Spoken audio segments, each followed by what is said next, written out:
కృష్ణవంశీకి దిమ్మ తిరిగే షాక్ ఇచ్చిన బాలయ్య బాబు. గౌతమిపుత్ర శాతకర్ణి ఇప్పుడు ఇండియాలోనే హాట్ టాపిక్గా మారింది. బాలయ్య బాబు నటనా కౌశలం, దర్శక మేధావి క్రిష్ అద్భుత నైపుణ్యం గురించే సర్వత్రా చర్చలు జరుగుతూ ఉన్నాయి. నిజానికి బాలయ్య బాబు 100వ సినిమా కృష్ణవంశీ దర్శకత్వం వహించే రైతు కావాల్సింది. కానీ అనుకోని పరిస్థితుల్లో గౌతమిపుత్ర శాతకర్ణి తెర మీదకు వచ్చింది. దీంతో కృష్ణవంశీ కొంత నిరాశకు గురి అయ్యాడు. ఇక రైతు చిత్రం తెరకెక్కడం అసాధ్యం అనుకుని ఆ స్క్రిప్టుని పక్కన పడేశాడట కృష్ణవంశీ. అయితే ఇక్కడే ఒక అద్భుతం చోటు చేసుకుంది.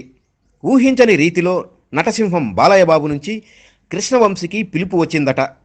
మనం రైతు సినిమా చేస్తున్నాం, దానికి సిద్ధం కండి బ్రదర్ అని కృష్ణవంశీకి చెప్పాడట.